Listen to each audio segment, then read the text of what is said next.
What's up, Kelly? How's it going, my friend? Mr. Greg. It's going good. It's nice to connect with you. Uh, you and I have had some chats by the by about our TFC past and a little bit about your experience working on a mod for Half-Life 2 based on TFC called Fortress Forever. Um, and I'm really interested in just hearing from you a little bit about that because I think that you probably have some interesting anecdotes to share, and well, I think it's pretty cool.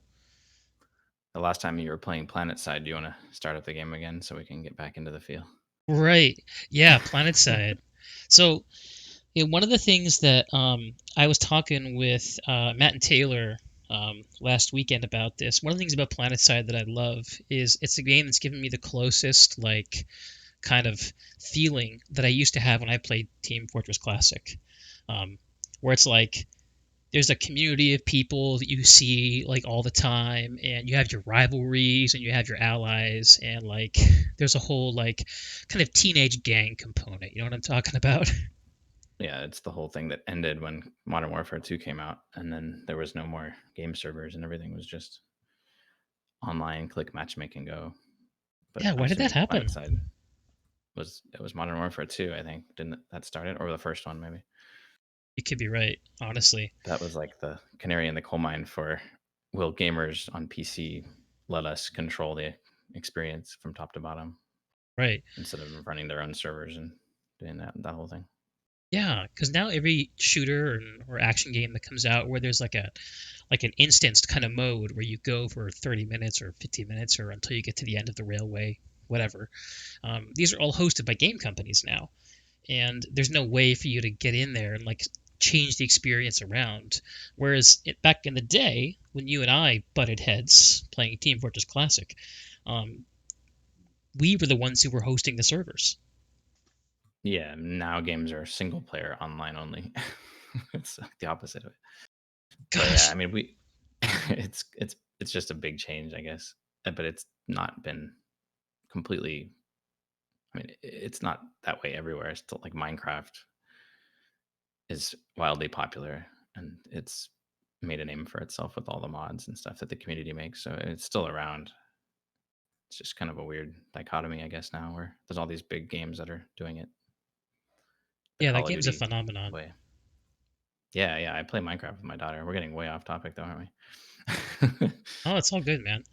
Um, But yeah, like we'll start back with Fortress Forever. I mean, we started working on that way before. Like you read the recent criticism in the Catacombs Discord about the old TFC guys complaining about it, but yeah, I've seen that, and I've scratched my head a little bit. Um, I'm I like, guess what do you it's want? funny. Yeah, it's funny. Like I, okay, so my impression as a hardcore old school TFC player, I quit TFC like in 2005.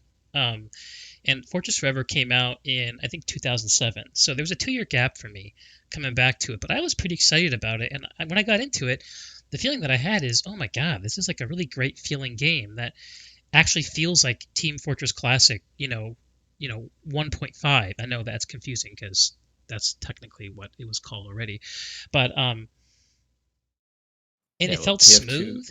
Like Yeah, I remember being like, okay, but are rocket jumps and conks gonna feel right? Is bunny hopping gonna feel right? Is ramp sliding gonna work? And every single point, I was like, check, check, check. Like, wow.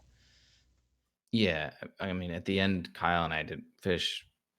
Kyle, the project lead, when we launched Fortress Forever, we probably pushed like for the last few months, just getting all of that stuff dialed in.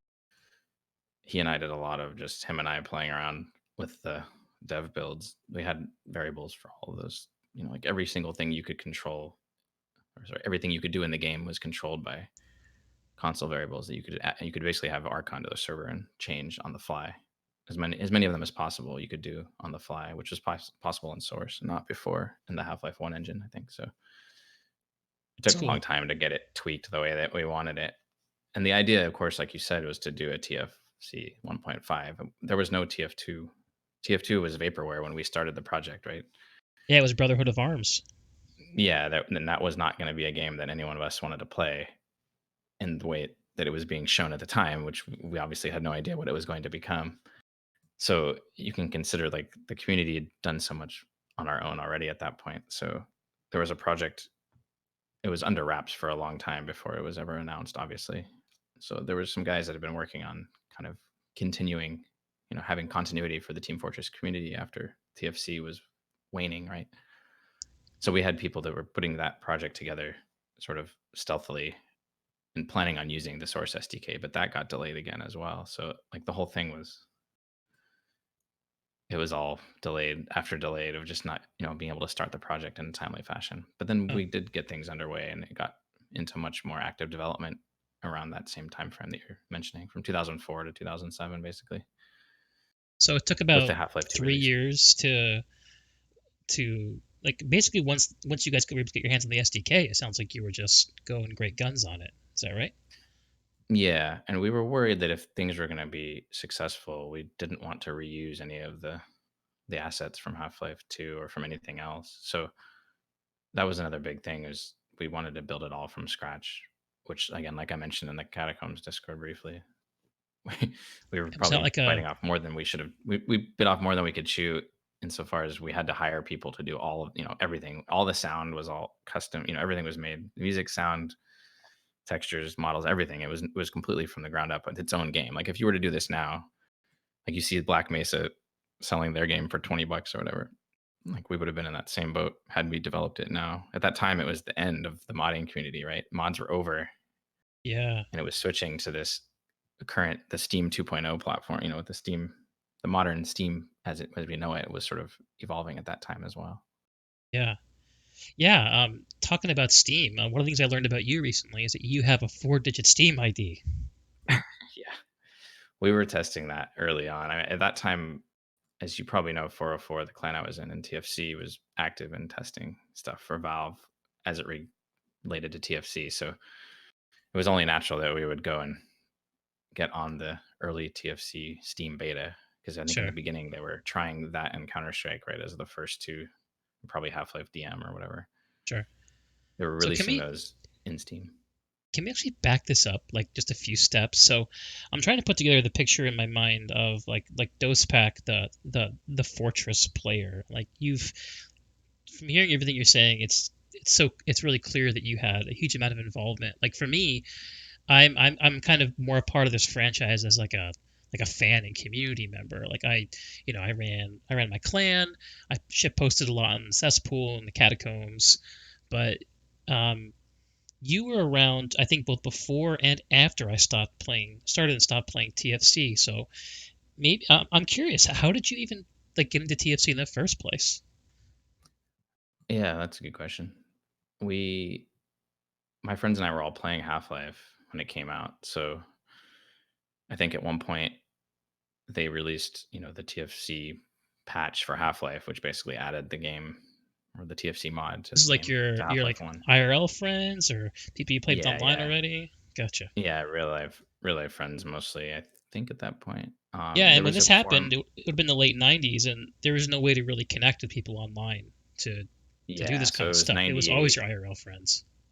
98, and then 2000, I think April of, sorry, 99. It was 98, 99 timeframe. But yeah, exactly. We were all sneaker netting CDs, or what would that have been? Yeah, I guess it would have been CDs at that point, of the Yeah, patches to each other. But yeah, no, so we were, you're on dial up and you have to download this huge patch for the game, and the game doesn't auto update, right? You're just trying to play. If you try to play online, you just got an error that hi, your game doesn't match the version on the server. yeah, go go get fucked. What does that mean? So you're like, oh crap, I better like, I don't even know. I don't remember exactly. There may have been like an HTTP redirect to get you to a website to download the patch from like the one network or something at that time. I don't even remember it. Like, yeah. how did we get One, patches in the early days of the internet? You I just don't manually had to remember. go down and find it somewhere and then run it on your computer, right? Yeah, for me, the way I remember that kind of stuff working is like I started playing in TFC public servers, like because the game just was interesting to me, and Half-Life 1 mods were the only things I could play on the shitty dial-up connection I had at the time. And for this would have been 2001 for me when I would have been getting into it. Oh wow, so you came later. Well, you're younger than me, Yeah. so that makes sense. Yeah, yeah. I was part of like I missed the whole first wave of competitive TFC. Um, and but yeah, so I played it, and then I saw clans in the server, and then I just bugged them. I'm like, hey, your clan seems cool. Can I join? They're like, oh, download this program, IRC, Internet Relay Chat, and come chat with us there. And that's kind of where the whole community started opening up, and you learned about where to download patches. But other than that, I have no recollection. Yeah, we basically got TFC, and we didn't know anything. I didn't even know like what the maps were or anything. Like you just kept on playing the same. It was like Rock 2, 2 for it, and Badlands. Hunted. Badlands wasn't out then. In the beginning, it was 2 for it, Rock 2, and Hunted. Right. There might have been one more. I think that was it though. Then Right. community maps came out soon afterwards. But no, so we played that. I really got into it when there was a uh, the PC game magazine, PC Accelerator at the time. It was around for a couple of years. Uh, we on the PCXL forums, everyone started playing this game, Team Fortress Classic. So we started a clan on there, and that's really how I got into the community. But Cool. that was in So an August, so online forum April to community August. based on a gaming magazine. Is that right? Yeah, so we asked Wow. the guy, like the editors, they were here in the Bay Area, Uh and huh. we just started playing on. You start using that tag, it's a pop. It's like using the PC gamer tag. People are like, oh, do you work for? Like, oh no, we're just like the game community from their forum. But with like someone had a server, so we're playing on there, and the guys found out about it. They were all playing the game too, so Uh huh. people are like Maximum PC, PC Gamer, PC XL. All those guys were playing TFC at that time. So Yeah, boy, it was a small world back then. Like, yeah, it was a lot smaller, and they all knew like it was. If you had a dial up, you were also very regionalized, right? So if you were on dial up in the Bay Area, yeah, you're playing on Bay Area, LA, maybe Seattle servers, but you weren't messing with further east because the ping would be, impossible. This was before the netcode patch, before the patch that added the client prediction. So right. or And it was that the that registry. netcode that really helped me get into it. Actually, the story I like to tell uh, is that for Christmas, this would have been when I was, I guess, in high school. My parents got me Quake 3, Half Life, and Unreal Tournament for as gifts, and Yeah, I sat down to play all it was an three, epic and Christmas. yeah, completely, it literally changed my life. Um, and Unreal Tournament was fun because I could play offline with bots, but that only went so far. Quake 3, you can't play on dial-up. At least you couldn't. Just netcode wasn't built for it. But Half Life, you could do. Yeah, you can totally do it with the Because of that client. netcode. That 110 whatever 1100 badge, 1.1 badge. Yeah. So for maybe it'd be useful just to. I'm curious. This is a strange question I wrote down earlier that I think would be cool to hear your answer for. In your own words, how would you describe the game of Team Fortress Classic? I mean, it was just very influential. I would say it was the first online team-based game that had like a very very strong emphasis on having there be offense and defense playing together at the same time, and you were playing together as a team. It wasn't just who can get the most frags. Like the Quake 3 or Quake 2, Quake 1 deathmatch. I'm sorry, the capture the flag modes from the Quake games were not. There was very little tactics or strategy or anything. You were just going and DMing and then get the flag. If you didn't kill everyone and get it home, that was the end of your run because the flag just returned immediately when the other Right. team touched it. And that So really adding those, distinguished the touch returns versus the timed returns that Team Fortress Classic yeah, had for its capture the flag mode. It made a big difference in the way that played. yeah. So having teams that were working around real objectives, I think it was definitely unique for that. And that was, obviously in Quake World TF, the first version of the game. Uh, I didn't Wasn't have a good enough computer to play Quake, so that was why I didn't really get into. Yeah.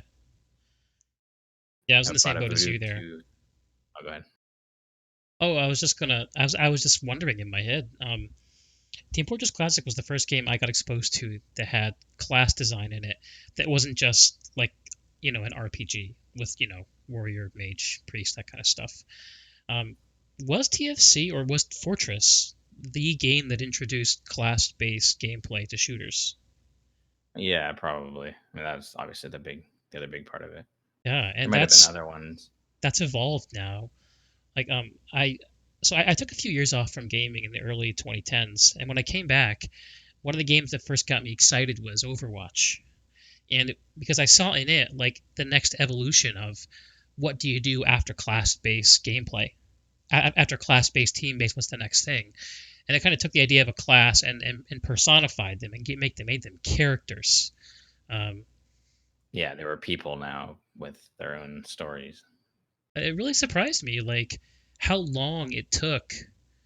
Um, I think that class-based gameplay that Team Fortress Classic had was so cool, and in a lot of ways, I it, it just surprises me that from when Fortress came out first, which was I think in was it '96 that Quake Fortress came out.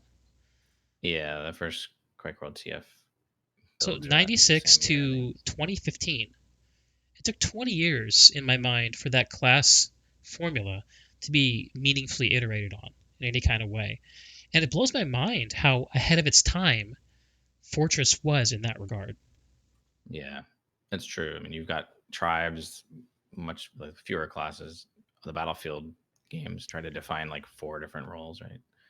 Like the medic, sniper, Yeah, support, and but that's still only four. Like making it fit with nine, and now what Overwatch yeah, has got to be at 30 or more now or something. I don't even. It's gotten insane. I haven't played Overwatch lately, yeah. Overwatch but yeah, is that's you have Quake World, TF into TF2 into Overwatch. There's probably I don't think there's anything meaningful in the middle there as far as that gameplay archetype goes. yeah. And one of the things that the TFC did that was so neat was, uh, whether intentionally or not, um, because of I'm not sure why exactly. Why the whole game mode formed around like 8v8 or 9 versus 9 capture the flag, but I love that multi-dimensional, like you were saying earlier, offense and defense on the same team, and the fact that the classes had were sufficiently different that actually there was a reason to play different classes, whether you're playing offense or defense or holding certain points. The design of those maps and of the game mode itself was really successful in making, well, honestly, probably 6 of the 9 classes were represented in competitive gameplay. Um, Yeah, that was why it was different. In Counter Strike, you had a high level of teamwork and coordination, but you were still just playing one side as terrorists, whether it's counter terrorist, one is attacking, the other is defending the bomb site, or however you want to. There was no other game, even now, like Team Fortress 2. They were like, well, we'll throw in a capture the flag map on two fort or something. It was like an afterthought because it didn't work. So the focus is all on objectives that the team is fighting. One team is defending, the other team is attacking. yeah, TF2 in a lot Or of King of ways. the Hill. Good. But yeah, so I mean, King of the Hill is the same way. You've got still all the teams are fighting over like a linear progression of points. Like it's basically the same thing. Like they're all essentially derivatives of the attack defend. Right? Right. And I know that the Team Fortress community back in the day had a there was a smaller community of competitive attack defend players. Actually, my brother um, played TFC with some of those guys, but it never had the same. Uh, it didn't have the same strength of community and it didn't have the same strength of competitive scene as the capture the flag, for whatever Yeah, reason. attack defend obviously came out later once they added Dust Bowl and Avanti. Yeah, Can't remember what other maps there were, but I mean those players were typically just younger. I think they got into the game later. The first wave of the clan scene, the competitive scene, was all capture the flag. that's what there Um, was. yeah, because there was just no other choice. And then the players develop their skills based on that type of gameplay. And when you're just spamming grenades and attack defend, it doesn't really give you the same Hmm. opportunity Hmm. to fight. And especially because most of those maps are also designed with sort of like a push against a wall of defense, and you just sort of move that wall backwards. There's not like this same dynamic deathmatch element happening in those middle spaces. Like we Right. talked about the offense and defense crossing each other, and that doesn't really exist in that other way of playing. But yeah, those players in general just came by later. I don't know. It's hard to really compare the two. There was all these different communities in Team Fortress, right? Yeah. But Yeah, Yeah, they and were fun. I mean, it was fun to play that game type. It was just once they came out with like the low grens versions later, it got a lot better. yeah, Was grenades are fried. one of those elements of that game that needed toning down, and that was one of the big things that you guys I noticed you guys changed in Fortress Forever. Yeah, there was. I think I don't remember if the damage was just reduced or whether we I think actually the reduced radius the was radius adjusted. too. Yeah, it was a big part of it. Yeah, I yeah. I don't mean, remember the we damage being much different, but also the availability, like the way that you can pick up grenade packs in a lot of TFC maps, or some of them were just designed to start you out with four. God help you, or God help the defense. Um, but I remember that being a big part of Fortress Forever for the little time that I yeah. played it. It took a while to reduce the map, the grenade counts on maps in Team Fortress Classic. Like the map makers eventually figured out that you could do that. I think in the beginning people just didn't realize. And then like Fried Bunny and TDA went and ripped out the entities in the maps and changed the amount of grenades, kept everything else identical because you can do that without the source files to the maps. So Oh, that's why we were interesting. able to change. Just change some of That's the how we were getting. metadata. Huh. Yeah, we were able to change all that. So that's how like open fire low grens came about. And there was probably a version of that for like everything, opposed bases. All these maps got low grens version two for it. Well, defrags two for it remake had less Huh. grenades, Yeah, interesting. Huh. I didn't but know any of that stuff. yeah, defrag was really influential in the early, like when the we first started playing in the European scene over here. He had brought a lot of stuff back over here, and some of that stuff went back to Valve too. Like their first beta patch for removing bunny hopping was epic fails. We were testing it, and it was like you could bunny hop 4 times faster.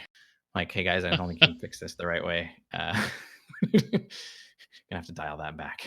Yeah, Yeah, in the original game, Team Fortress Classic, bunny hopping was totally unconstrained, right? You can just yeah. gain acceleration, gain speed forever. But what ended up going into the game was a change where if you were going at 170% the speed of running after a jump, it basically slammed you to back to 50% movement speed or something like that, right? I think it was 170 back to 110, 20, 30 or something like that. I can't remember exactly. Okay. But yeah, in Fortress Forever, we tried to basically keep those numbers roughly the same, I think, but we just made it so that you didn't have to jump. Like you could just hold jump like in Quake and continue jumping. So you didn't Didn't have you guys also change it so that it slows you. There's a soft cap. It slows you back down to the cap, right, I think. that's what it was, a soft cap instead of a hard cap. That's what I remember being Right. different. Yeah. Yeah, that's right. So you could get faster for a little bit. It was supposed How, to be like a compromise between Quake World TF, which never got a bunny hop movement yeah. nerf and suffers because of that, I think. But How important it's do a you think different those argument. movement mechanics were to Fortress?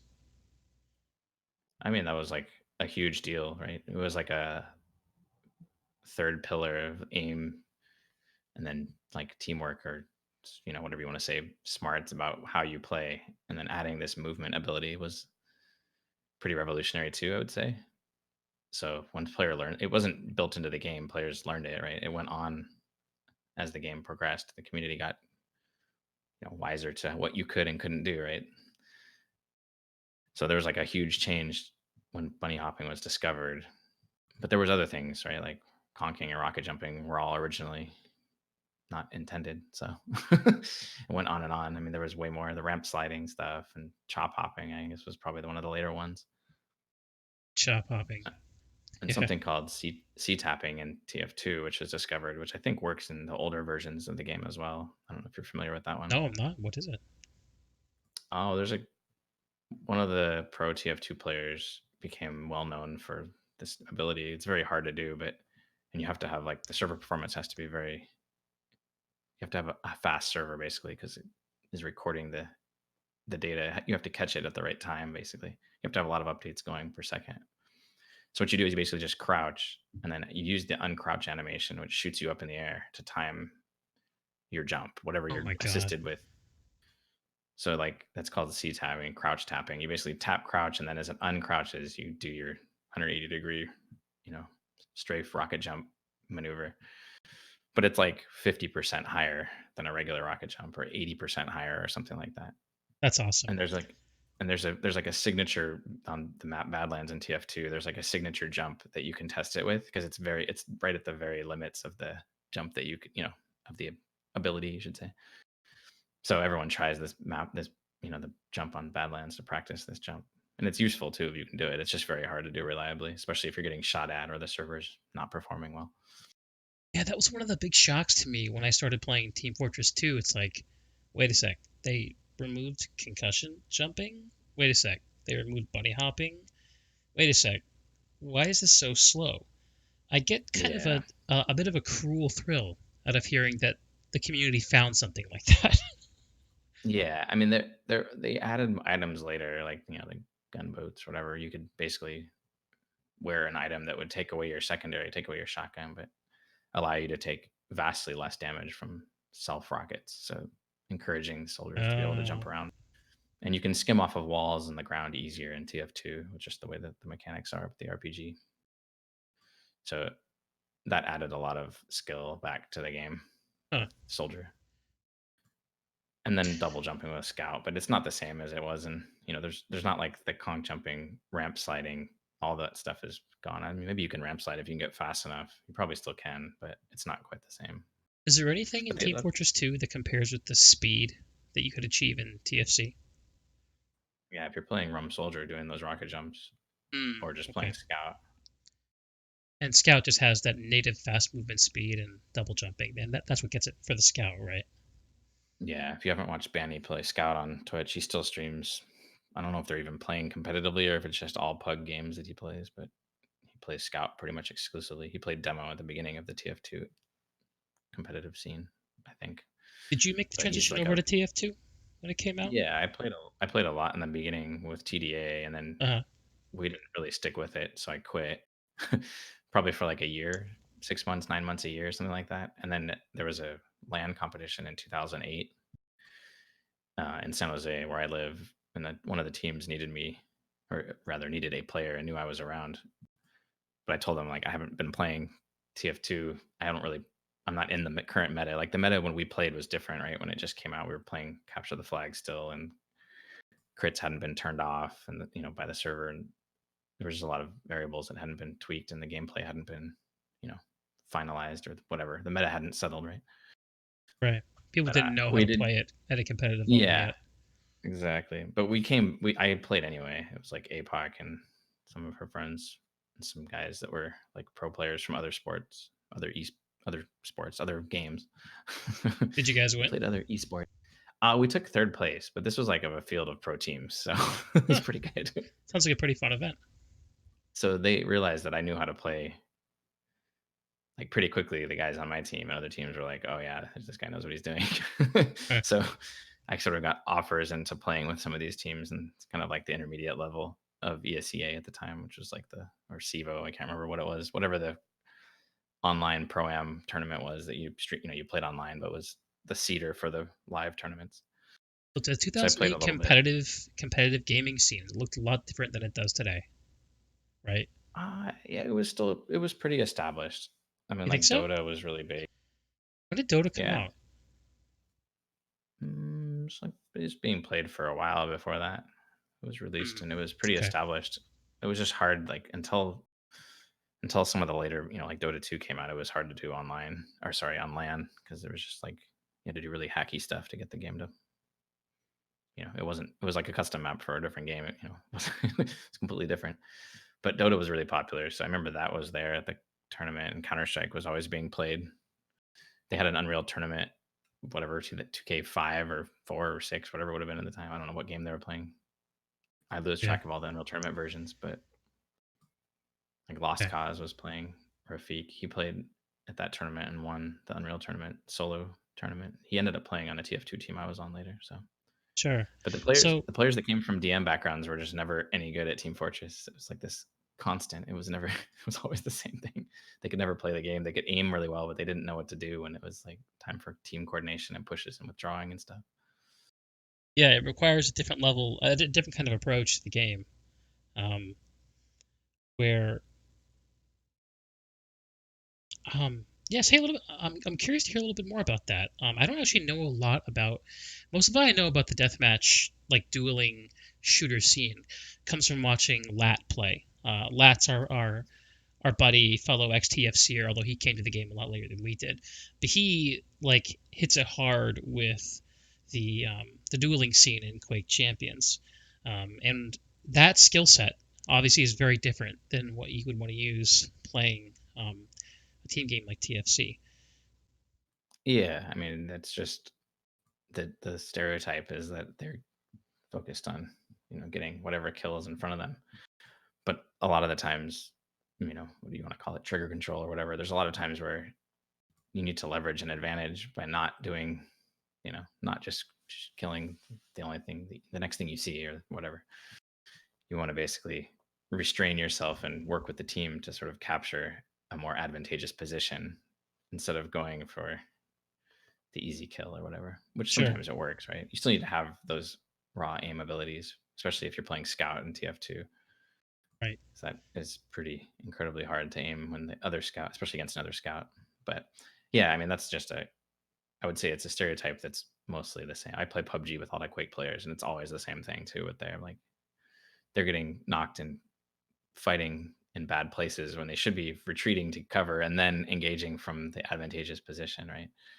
So it's just like a matter of when Yeah. they're playing that way, you're almost like the guy that's running behind them in those games, like offering support. So I can fall into support roles a lot because I'm like, well, you It's guys are kind all of gonna like you're the die if I dad of the don't. group, like watching the kids running around. Like, Yeah, okay, kids, you're out of position. What are we supposed to yeah, be like doing? Don't forget what the we talked about. yeah, the classic situation in PUBG is they're gotten shot in the head by someone and they didn't see and are calling for a smoke grenade to cover them, and I'm like, I've already thrown one on them because I knew they were gonna get knocked. It's like so it's funny watching the inevitable happen, right? You're just like, That's funny. but it does get frustrating after a while too, and you know it's like being able to predict the future, right? Is after a while you're like, should just do this the right way the first time. Yeah. Yeah, well, it's,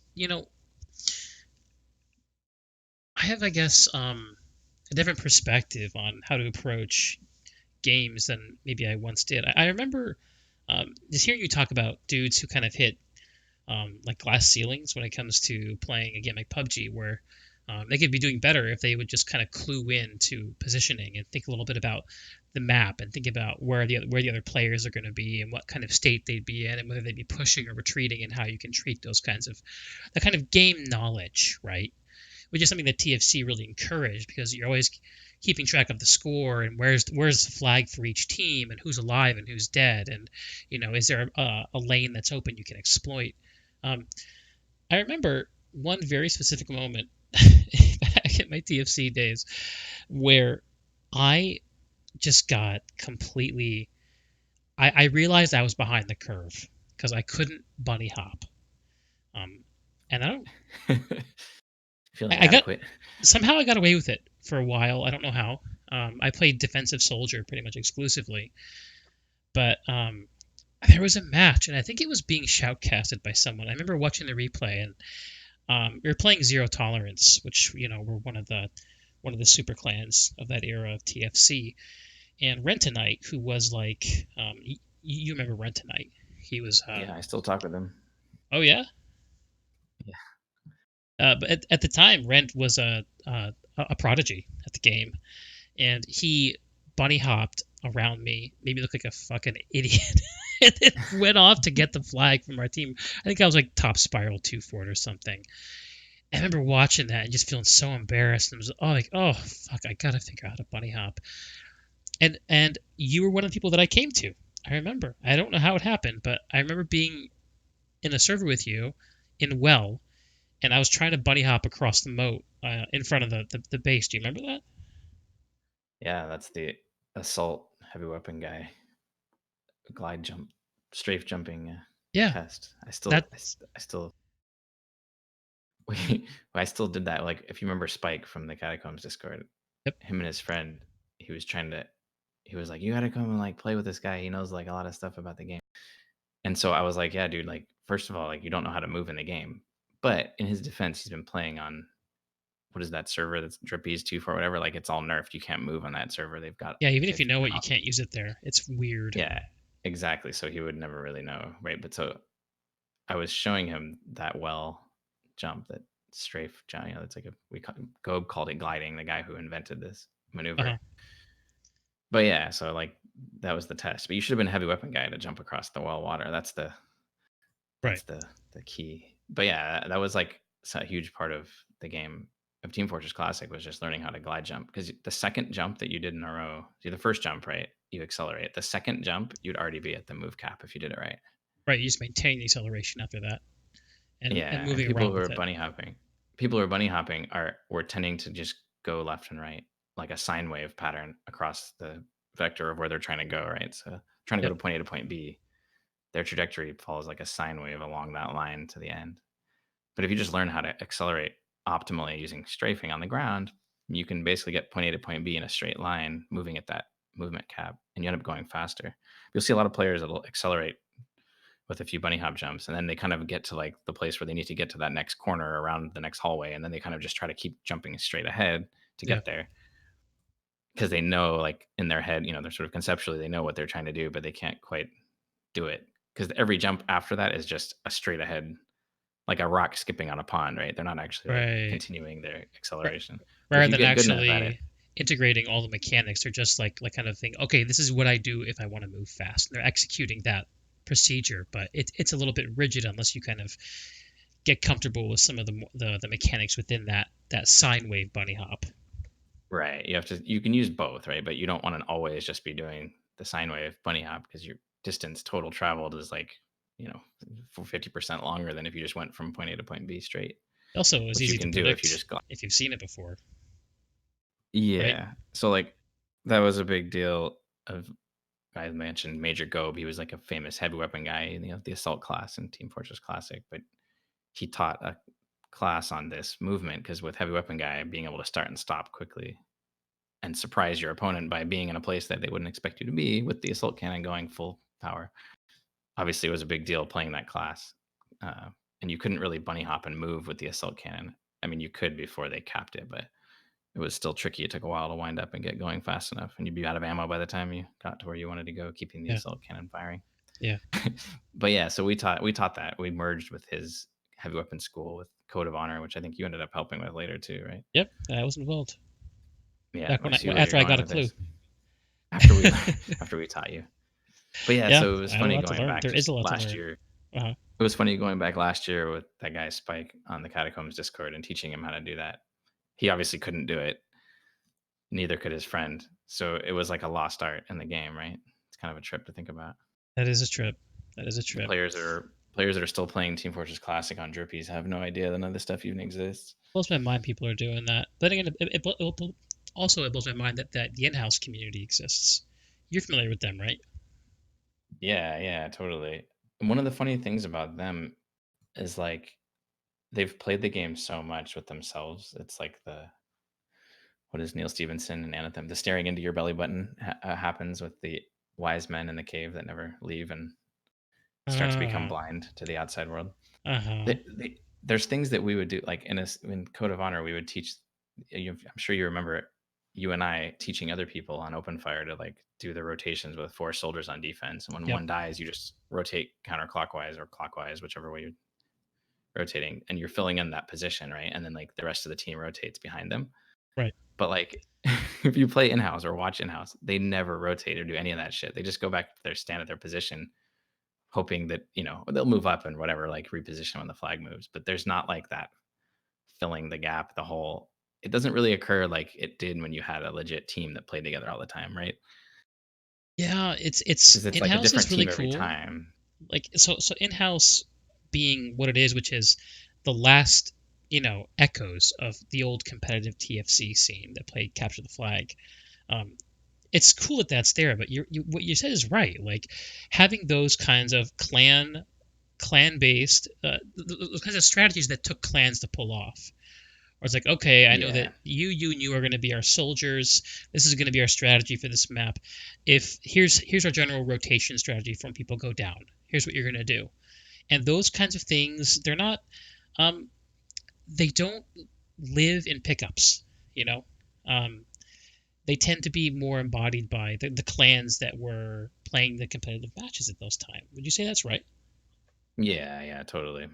And I don't know, it's just it's a different thing. Like they play a different. It's a little different style. It's obviously more evolved. It's faster. But Yes, also very fast. part of that's because it's just 4 on 4 and there's no crossfire. There's no congestion.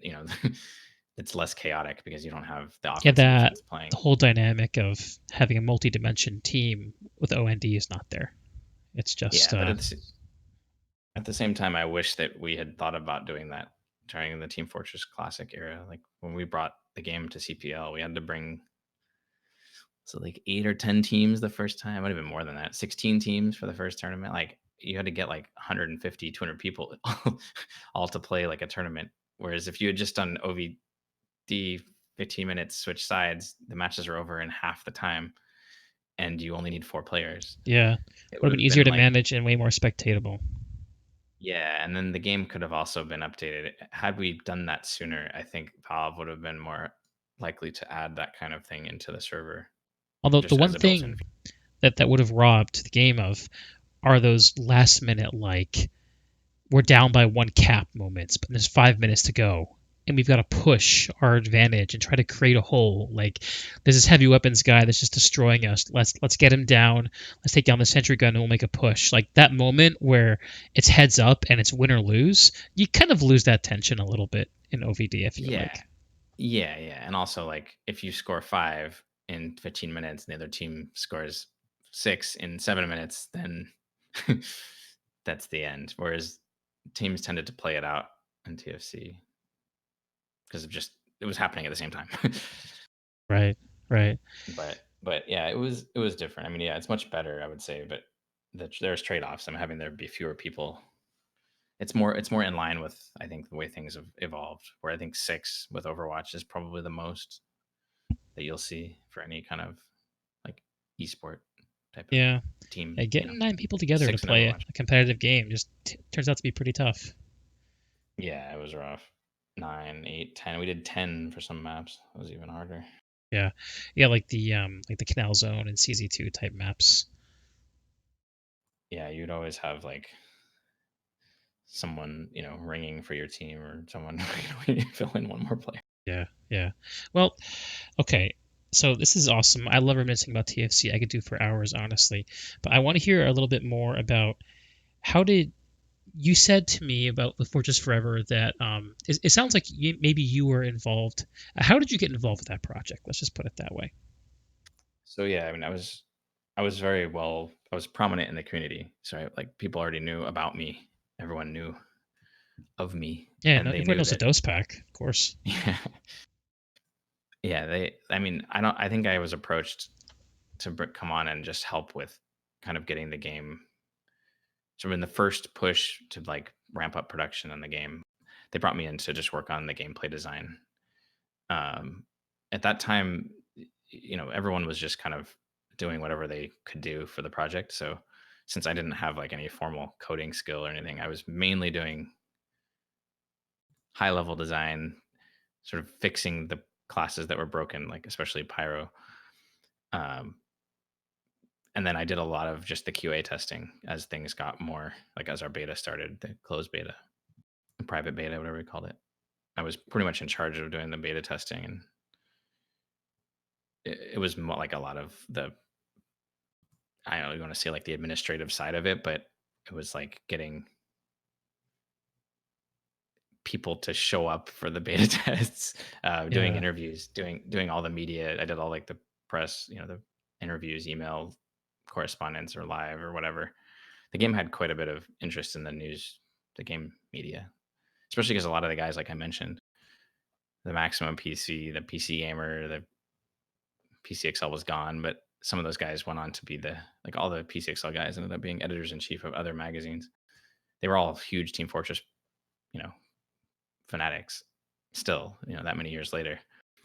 So they were really interested. I mean, we had like 2-page spreads in a lot of these magazines, like which is pretty unheard of for a mod. You might get like a that is little cool. side, you might get a side panel, like a little blurb at the edge of a game review of a similar type of game or something. Yeah. But our media, like our art guys, like all those guys were really good. I mean, we had like really, really good people doing the graphic, texturing, map making, all that stuff. All those people went on to be or were already working in the industry. So, I mean, like immediately after Fortress Forever, the guys that got jobs were all working on like A plus AAA titles, like the Battlefields, Mirror's Edge was one of them, Borderlands, Gearbox. Like I think that was one of the ones they were working on immediately after. Some of the What about you, Kelly? You don't do game dev I now, right? no, I didn't. So I did a lot, like I said, of the media PR crap they wanted to do. I did a lot of QA testing, and I did all the design. Like so, Kyle and I, not like the design at the high level, but we had the base for what we wanted to start the game. We wanted to begin as the Team Fortress Classic 1.5 or whatever. But like I mentioned, we didn't start anything. We didn't copy anything from TFC other than like the move speed of the classes or something, and the classes themselves. But we were like, again, so worried that Valve was going to try to like shut down the project or something, that we were stealing something from them. We just had like a informal, yeah, it's okay, do whatever you want, but you can't sell it, was what they told us. So their But only we were involvement like, with it I think we were pretty secretive. We were like competitive with them, I would say at the time. So it was was you like knew a the frenemy TF2 was a situation. thing. Not until they announced it. I remember when it came out like very last minute. When Like was they it didn't make a announced? big announcement. It was pretty Just a close to month. when it came out. Yeah, they made the announcement right around the time that Fortress Forever came out. Right. It was like So a I have month here before. that Fortress We'd been Forever announcing it. They came didn't out know. on the 13th of September, and TF2, if you pre-ordered it, you could play it on the 18th. So there was a 5-day period where Fortress Yeah, Forever existed in a non-TF2 world. What was the but they moved feeling? that up a month.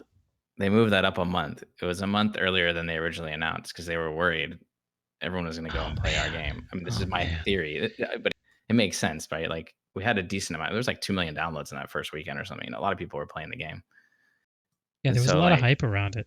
I was yeah, hyped. that's what I mean. It was like I think that was I say that they did that on purpose. I have no idea, but it seems like they bumped up things to try to compete with our release.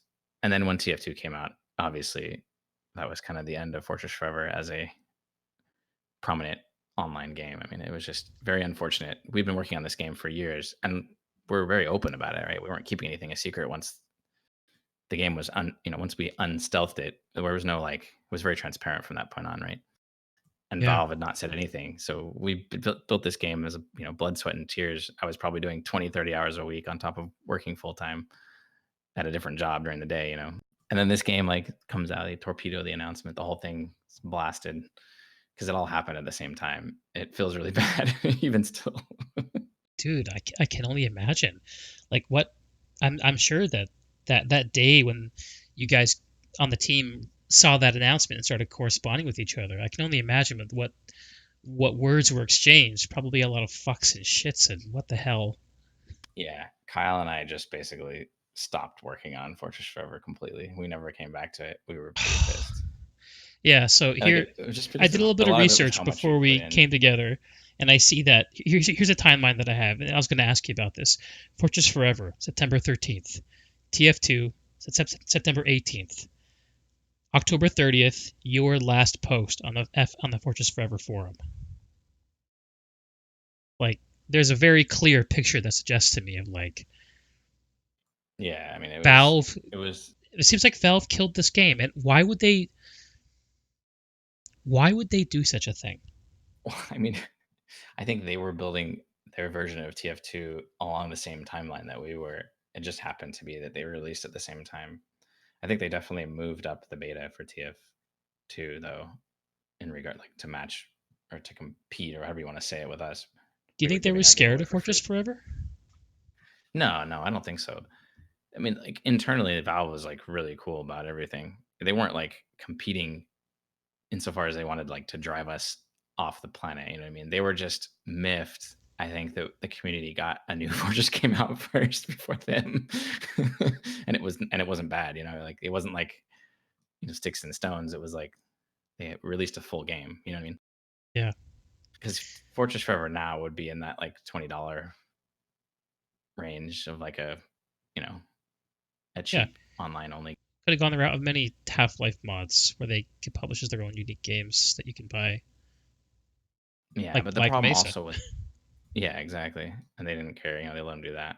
And then obviously it's different. Valve has a lot more money now than they did back then as well. So, right? but no, I mean the people inside the game too. Like you could probably ask Kyle about this, but the people who were working on Fortress Forever with us weren't people that you would necessarily want to have all on a team together. It was just they were the people who had time and were willing and compassionate about doing it. But when you have all these people who are compassionate about, making this game and about Team Fortress, they don't necessarily get along. So Mhm. there was a lot of infighting.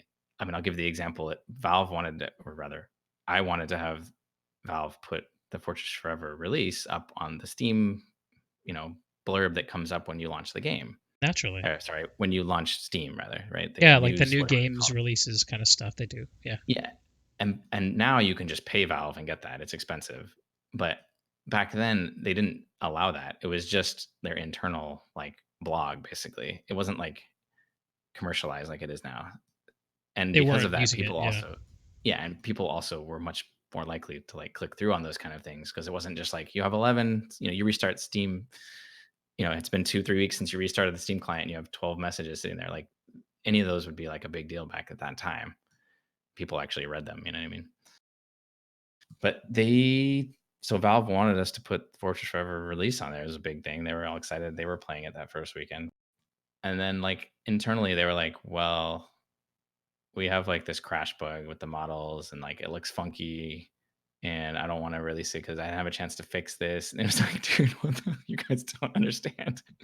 Getting like the best free marketing push you could have on an online platform right now with this. And they're like all fighting about it.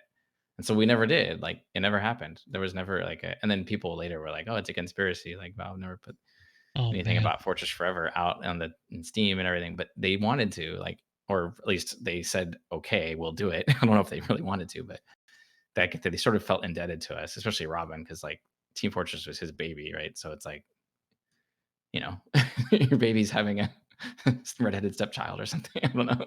You're a Yeah. grandfather now. Yeah.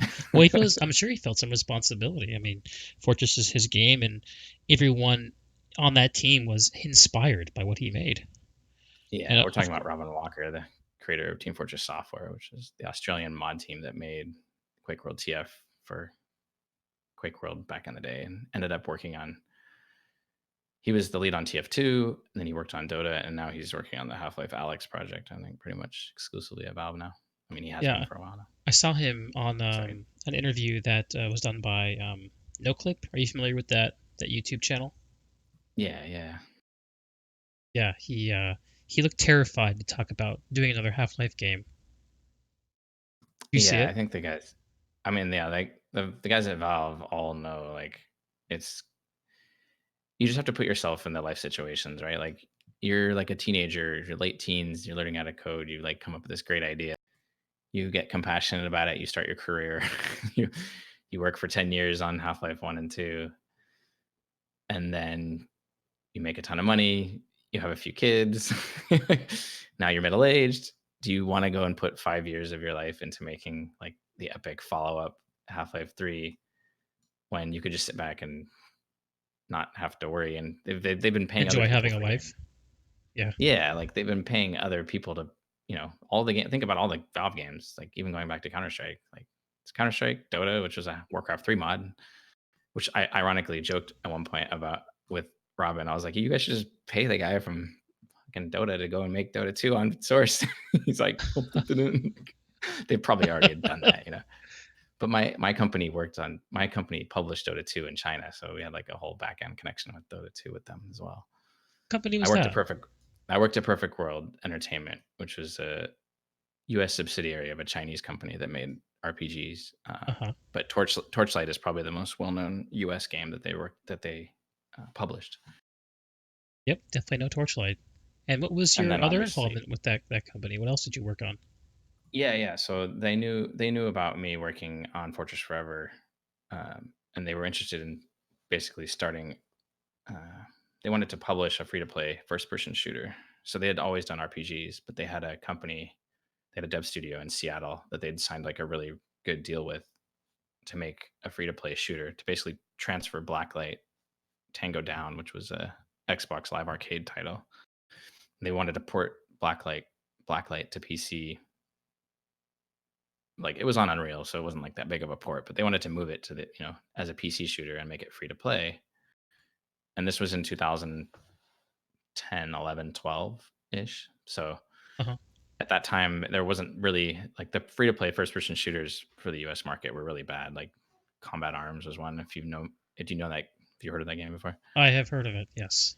yeah, it's like basically like it sounds bad, but it's like basically a Chinese knockoff of Counter Strike that's just added microtransactions to, and Yep. the gameplay was all right. The graphics were really bad. These games were meant to run on like low end integrated graphics, Windows XP, the machines that other countries maybe can't afford to have, like a super high end gaming rig like we can here.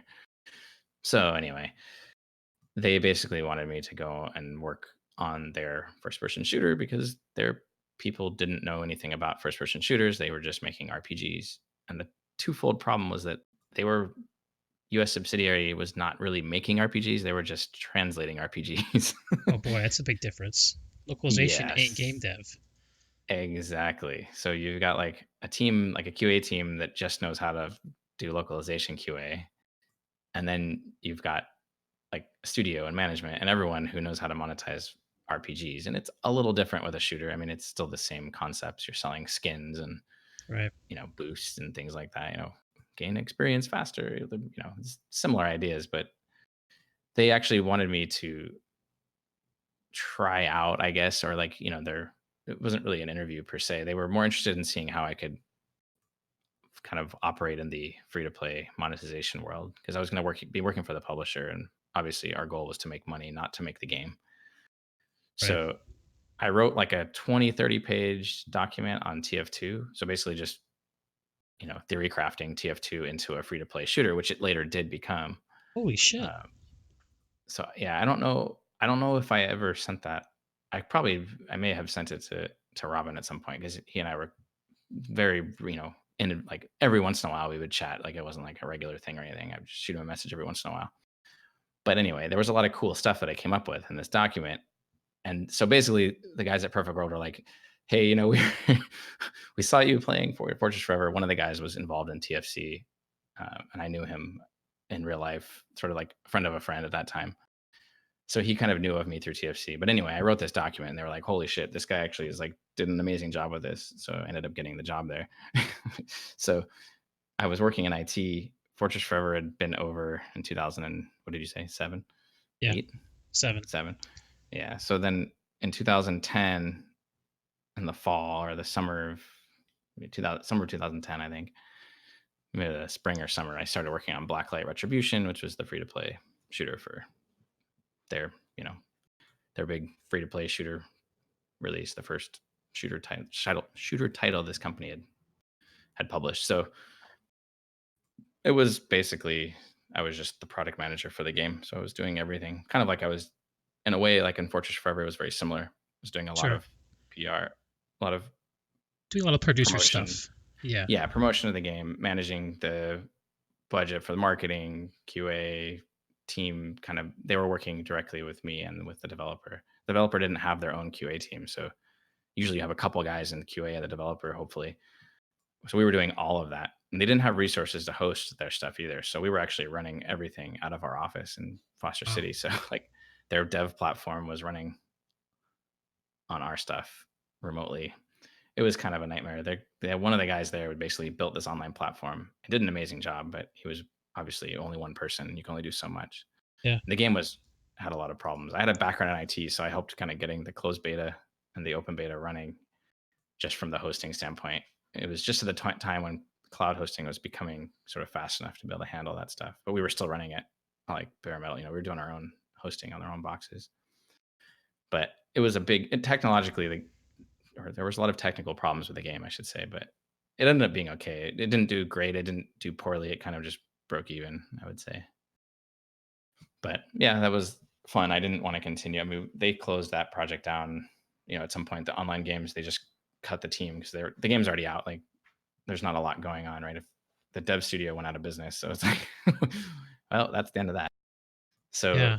it ended up just kind of winding down.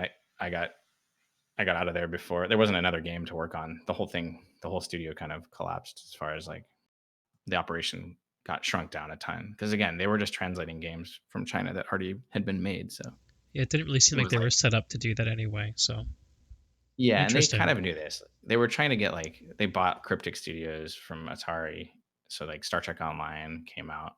I think Hmm. Neverwinter was being released later. Neverwinter Online, whatever it was, not Neverwinter Nights, but the online one. It was like a WoW clone, basically. But they were One just of the many. kind of they were stuck, and it was like a lot of work. You have to work, all nighters, and just you're missing your wife's birthday and holidays and things. You're working because the game servers have to be on for you to make money in a free to play shooter. You're running a service. You're not just selling them a game up front and then Right. patching once or twice and then being done with it. So a lot of technical problems means a lot of a lot of work for me, especially with a technical background where I could actually fix these things, or make sure they were fixed.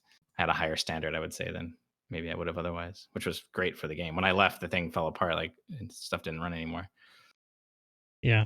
But Sometimes anyway, projects like that have a lot of systems and technical debt rely on a handful of very effective people. Sounds like you were one of them. yeah, I'll just say like we set up an East Coast and West Coast server cluster, and they had SQL databases that were mirrored, and the ops guys never put the drives in RAID on the West Coast cluster, so the game was down for 4 days while they tried to figure out why there was only 20 gigs of data being synced between the 3 terabyte, 4 terabytes of drive Oh RAID my arrays on the East god. Coast.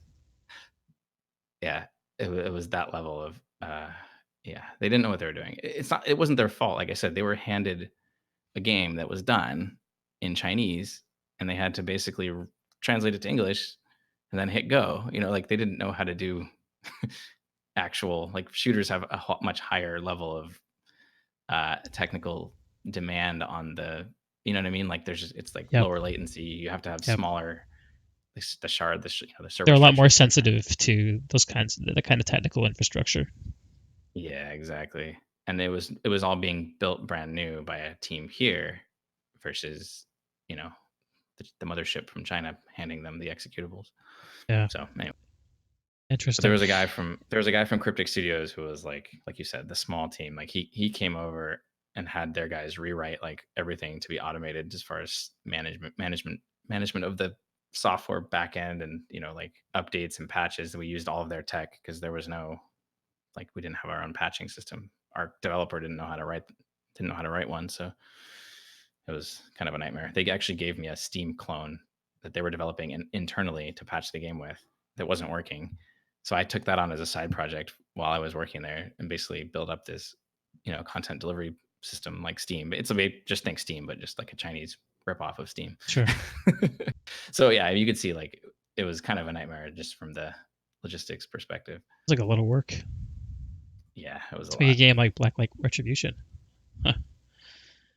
But yeah, so the game was actually pretty fun. It was a cool idea. I mean, their whole thing, their like big gimmick or whatever, not gimmick, but their big thing that they did was that they were all basically drinking one night and we're like, it'd be funny if we just put a wall hack into our game. Everyone's cheating. Why don't we just make the wall hack built into the game? Well, they were like the first guys to make that. It's like your helmet in the game, you can turn on a wall hack that just lasts for like a timer bar that fills up, right? Like an ability bar. Kind It of like the actually visor it actually ability in Champions, Quake Champions. yeah, but they were the first ones to do that. I mean, this was like on Xbox Live, the original game Tango Down was probably like 2000, I don't know, 7 or 8 or something. Uh-huh. So anyway, it was pretty fun. It made it interesting because you could see when other players were activating it as well. So you kind of were looking back at them, you know, but then you had to manage the time, the cooldown on it, and all that. So it was interesting. That's cool. And was that the end of your journey in game dev? What came next? Yeah. I mean, I went back after that to my job. I worked in IT at a big accounting firm, a professional services company. So they actually wanted me back anyway. So they had a recent, someone had left the team that I used to be on. So I kind of took over a different, I didn't take over my old job, but it was something very similar. And Sure. yeah, I've been there ever since. So I guess I'm coming up on 15 years of total time working at my current employer, but there was a break in between of a few years. So Well, well, I and wouldn't go back. Like I started a family at, it's a young man's game. That's kind of what I got at before. Like the guys at Valve, like I can see them having a struggle of getting back into that type of life when you're out of it, you know?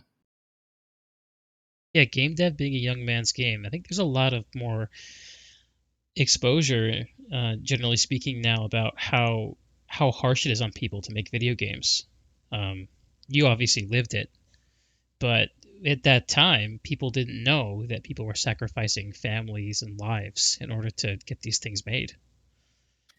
Yeah. I mean, most people probably didn't. If you are growing up as a teenager on your computer all night, you probably don't have like a active family life at that point.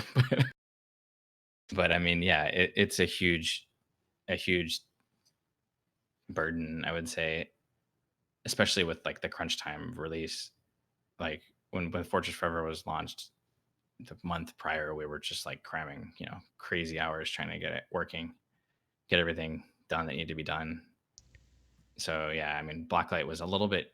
I would say it was actually a little easier maybe with Blacklight, just because we had a very like well organized closed beta and then an open beta, and we did it with like, okay, we're gonna run the game for 3 days, and then we're gonna turn it off again, and then it'll be up for a week, and then it'll be up for sure after that for good, like. But we had like really well organized, game is up, game is down, fix things, game is up, game is down, fix more things. Whereas if you remember, obviously, like back in the day, once you released your game and your server code, and you know, you couldn't take it back, right? Like, I mean, it was very difficult at Yep, that point to yep. to do that. Cat was out of the So, bag. so yeah, it was more of like the whole release early, release often versus like the monolithic, finish everything and release it. So I got both experiences, right? One from the development side, one as a publisher, but still pretty similar. Right. Yeah, games are hard to make. I was talking with Matt and Taylor about this last week. Um, it was part of a bigger kind of discussion about, well, are games art? Or are they not art? And you obviously all think they are because we're, nerd gamers. But I think that the thing that occurred was that comparing making a video game against like making a movie, against making a TV show, against making any other kind of art in any kind of medium, games has everything beaten hands down in terms of what goes into it and how hard they are to make.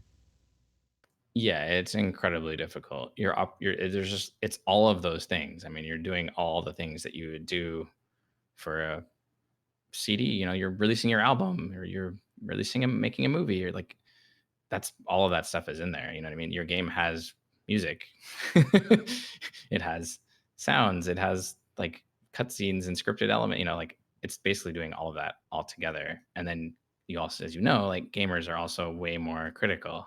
So Yeah. I Well, mean, it's there's something about having your hands on the product and like actually controlling the way it runs. Like it has a different sort of expectation of what people are looking for than sitting and passively watching something. yeah, it's startling how different it is. But when you work in the game industry, it's still a pretty small world, especially on the West Coast here. Because I mean, like when we did our media tours, we didn't even bother going anywhere. You could just hit up LA, Bay Area, Seattle. It's pretty much everyone who's who in the world of gaming journalism for North America, with some exceptions. But you could just do online stuff. But it's very small on the development side, and everyone who's a developer knows that if you just ship your game, like if you're interviewing and you're like, oh yeah, we shipped like the whatever game, and it's like some crappy game that just didn't sell anything, it doesn't matter. You actually shipped a game. Like that's what you need to get over. That's the hurdle you need to get over as a developer. Right. Whereas like I think fans of games like are like, oh, you need to have like a 9 or higher out of 10 review or whatever. You know what I mean? Like they have like a much different scale of like whether or not you did a good job or not. Right. In the inside of the industry, it's whether or not you just shipped anything, like whether it came out. That's how hard it is to make a game. Like Right. so many projects die before they ever Did your work get to actually that play. manifest into something that someone can play? Yeah, like that's what people care about. Uh, Damn, damn, what a tough world. Yeah, Are you but happier it now was to be just a player of games as opposed to a maker of them?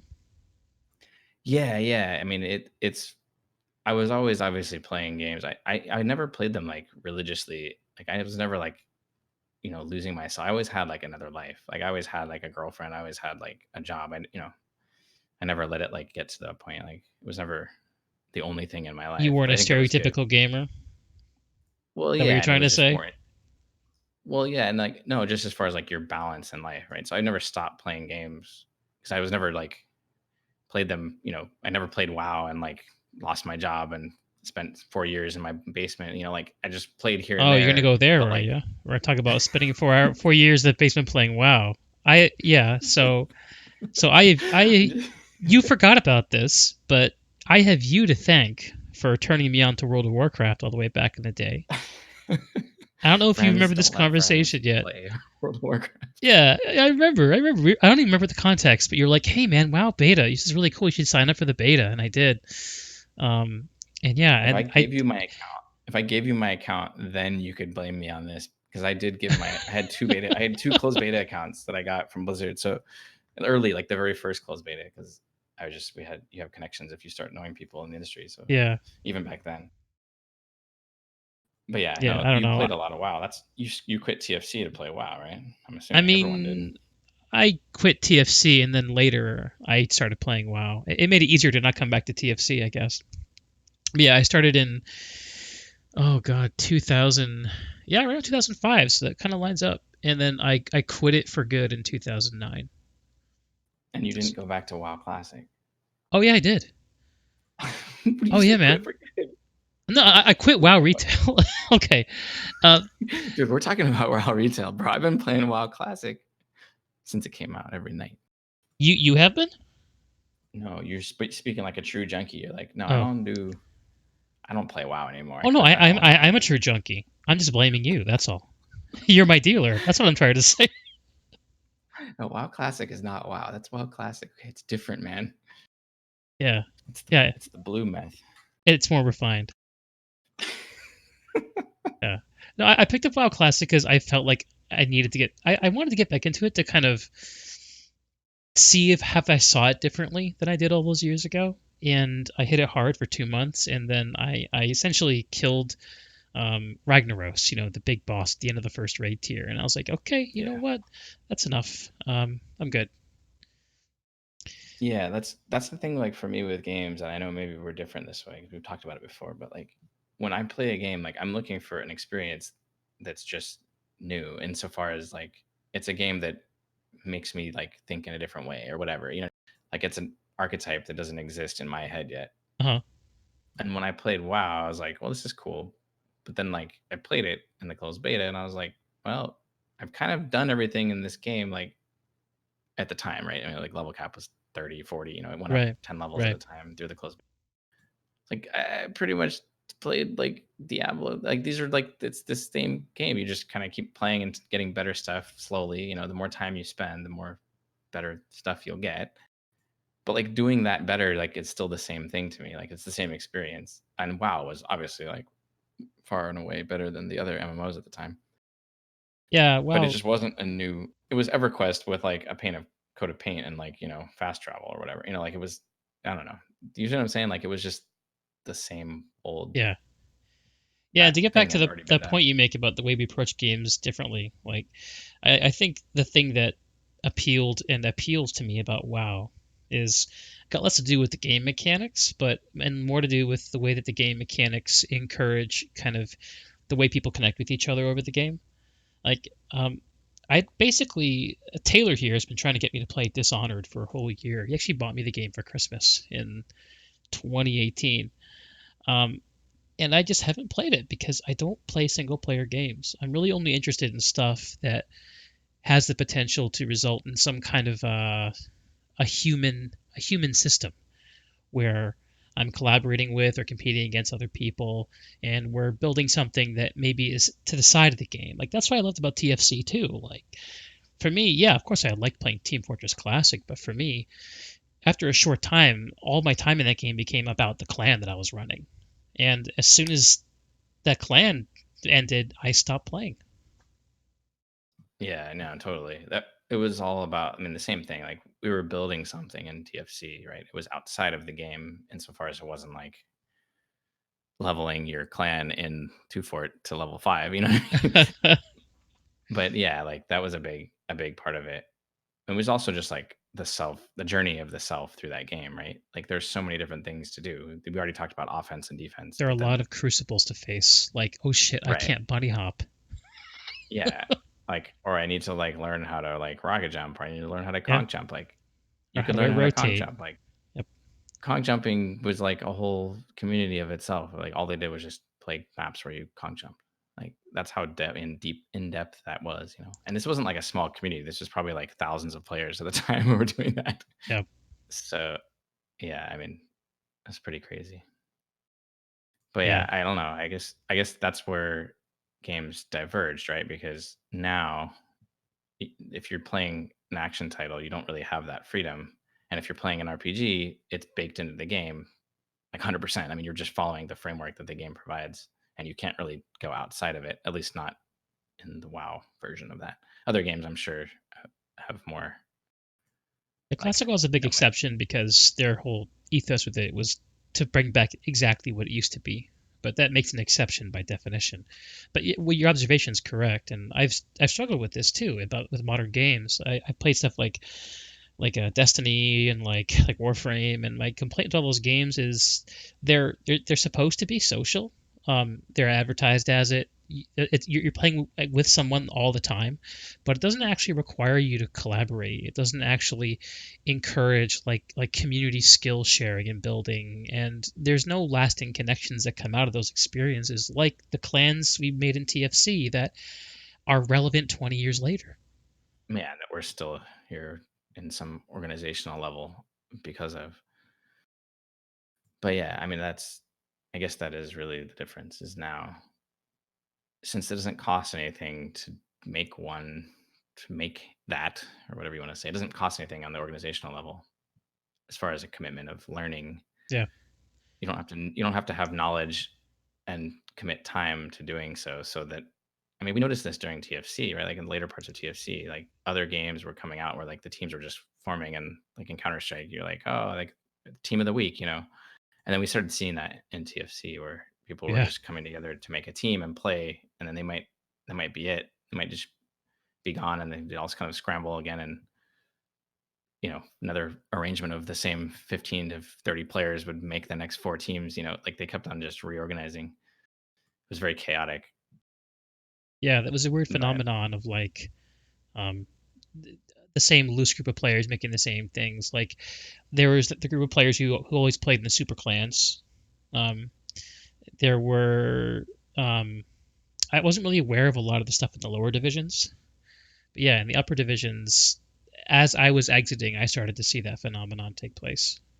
well, there was teams all. I mean, it wasn't about. I don't think it mattered how well, like what division or what the skill level. I think it was there were older teams with older people, and they tended to stay together. I mean, like Like 404 404. was, yeah, there was 4 or 5 years with basically the same core players, people Yeah, that even was a very joining. But stable thing you guys had going.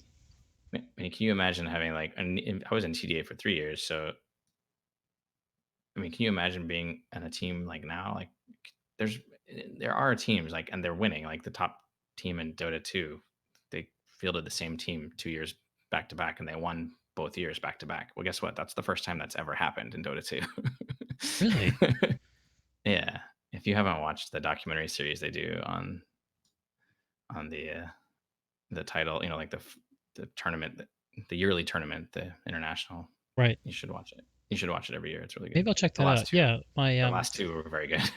my wife's little brother has was at least at one time really interested in that scene, and he was going to those tournaments every year he Yeah, could. Basically, I know it's an enormous thing.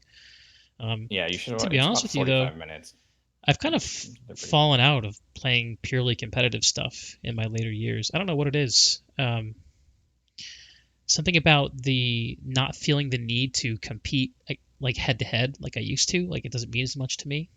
I notice you're still playing PUBG though. Do you have low T? Is that why? Maybe.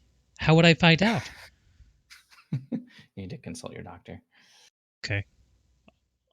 No, but yeah, PUBG is still like a competitive shooter. It's still pretty fun. Yeah. I'm I'm surprised that you wouldn't play it with us though. Like even Kyle was back on playing with us the other day. We got a win with him. Fish. I give it a try. Honestly, I find the thing that matters more to me about games, the whole mechanical skill component of it doesn't matter as much to me as it used to. Like I don't care as much about being considered good, and because of that, I care less about beating other people, and that just rolls up into being like competition is not actually the most important thing to me. I tend to gravitate towards games that maybe have a less of an emphasis on competition and more on cooperation as a result, which ends up meaning that I play games like Warframe and Destiny and World of Warcraft Classic, um, because Yeah, that I surprises me though. 'Cause I much more would like the say the social same component. thing.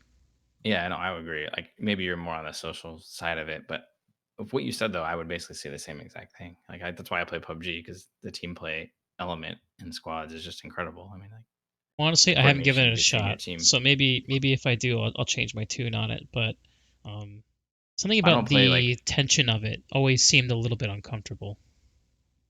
yeah. I mean, especially in the beginning, playing it, it gets pretty extreme. Like you get the heart. There's people that streamed with their heart rate monitor in battle royale games, right? That became a thing. So it's like live on the screen in Twitch. What do you think about a game like PlanetSide 2 compared against PUBG? Well, I mean, like the whole thing with PUBG is just that your accomplishment. So like, it's very hard to like. It's very hard to like mimic. It's the classic. You drop with your team of 4 players. You probably it's in my case. It's most people. Most people I well, it depends, but most nights it's people who I know on. Sorry, people I know in real life that we're playing together with. Uh-huh. So we already have like that dynamic with each other. But it's just really fun to drop. Like you drop into the same city, and it's like the city is a full city insofar as like all the buildings you can go into, right? Like that was always a thing when we were kids. Like, man, it'd be so cool if there was a game where the buildings Right? weren't just all like facades and there was like, Where you can you go could go up on inside the of third them, floor look out the and look out of windows. that window. Yeah, Yeah, yeah. exactly. And like it'd be so cool if it was on like a full scale. Like, you know, it's like a real it's like quote unquote real life insofar as the tactics that you would use then would be quote unquote real. So having that like just dropping with your 4 players and then go down parachute down into the town at the start and there's another team of 4 players that parachute down on opposite side of this town and then you just basically have this cat and mouse game that goes on with you 4 and them 4 which is usually resolved in a few minutes. It's like incredible. I mean, that's just like the very start of the game. Like that's not even like the highlight of that game. Like you win that team fight and you're like, all right, what's next? But like the tactics that go into that scenario of like clearing a side of the building, like watching sight lines and expecting them to have to cross like certain, Yeah. there's a street they have to cross. Okay, like I'm gonna hold this angle, leaving one player back to watch, It's like sort of playing with Nerf guns eyes as a on. kid. It's what you imagine it would be. Yeah, laser tag, anything. Yeah, so you're keeping your eyes. One person basically stays back typically, like to keep eyes, and then 3 players are going to push an angle. And then you're going to rotate behind them and kind of clean up because once they have a player down that the other team is going to react, and so you kind of know, okay, they're going to have to move east from their position to try to get to the guy that we knocked. You can sort of predict what they're going to do. Becomes this whole meta game on top of the meta game, like where you're guessing and predicting what they're going to do. Well, if you play this game for thousands of hours, you can just basically you can kind of like work all of that in your head while you're playing. So, and then that's just, like I said, that's just the first start of like a few minutes of the game. Now, like phase two is like getting to the circle, finding another area to control. But the terrain is different everywhere. These are huge maps, like 64 square kilometers or whatever. Right. Like so it's like every game is different. So, man, like that's why battle royale was entertaining to me. Was I could play these games with my friends. We'd all work together, and like I said, the teamwork is everything. I mean, you can be a great shot at just making a difference. You're gonna get wasted if you don't know how to predict what's gonna happen and move to a safe place or understand how other teams are going to approach a situation that you're in. Like you're fighting a team, but then a third party joins. You know, a new challenger. So you have Sure. to figure out how to manage all of that. And at the same time, like there's all of these different systems. Like Repairman says, like there's so many soft skills in the game that you just it's impossible to describe. There's all these little things you have to be managing at the same time. You know, how much ammunition you have, how much health you have, Right. your position in the circle. Do you have a vehicle? You know, does your vehicle have gas? Resources, positioning, Yeah, exactly. But it and then it, happens like very quickly. yeah, and then the shooting component actually only happens at the very end of all that stuff, which is what you're Yeah, and complaining then about like with your deathmatch buddies, where they can shoot right, but maybe they don't do all the stuff before that. yeah, and the game has the best shooting mechanics of any game. I've But seen that. not even. I mean, I think that's That's one just of the been things that's really accepted at poked this out point, at I me. The think. little bit I've seen about the game is the shooting mechanics look really robust. I'm wondering if you can. So the one battle royale I actually gave a little bit of a try to when it first came out was Apex. I'm wondering if you could give me your impression about Apex v PUBG and why you play one over the other. I mean, yeah, it's just because of that. Apex just doesn't have any satisfaction to the kills. Like you're just pointing and clicking basically. So the There's gun not mechanics aren't as much deep. skill. That's your thing. Yeah, yeah, and it's just not as it doesn't have like that level of intensity because of that. Like it's not Does hard to PUBG shoot. have classes the way that Apex does? I mean, not really. It's how you load out, right? So if you're playing solos, you just want to have a bolt action sniper rifle that you can one shot everyone in the head with, Okay. and then you keep an assault rifle as your close quarter. In duos, you want to have like if you're playing with just one other player, you want to probably have one player that has that bolt action, and the other player have more of a damage dealing gun, higher DPS, right? Slow rate of fire, so the damage isn't very high on the bolt action. But in squads, you pretty much all sort of play. You all are sort of you're kind of all playing everything, right? Like I usually play more of a support role insofar as I'm staying in better cover and then reacting to how my team is either doing well, like then I'll create a push. You know, like you're staying back with the vehicle, right? You get a knock, you can use the vehicle to reposition because you know they have to spend resources to get their player back up, right? So in that time, you can rotate with cover. So you might be the one that's coordinating that push, or if your team gets knocked, like I said, you're the one that's throwing down smoke to protect them while you resurrect them. It's funny. A lot of these So verbs you're using are verbs you could have used to talk about TFC back in the yeah, day. yeah. Well, that's one of the most interesting things is like I played Soldier in TFC, Soldier, and like you have a RPG like in Quake, Right. but that anticipation, and I probably told you this before, but that anticipation of firing the rockets at targets that are moving, you sort of have to know where they're trying to go in order to hit them. Like I know you played Mhm. Soldier too, so you know what I'm saying. Like Yep. you're defending something and they're trying to attack you, so you're probably going to place rockets where you expect them to be or where they're trying to go, even if you're like pre-firing the ceiling when you think there's a guy that's going to conk in or whatever.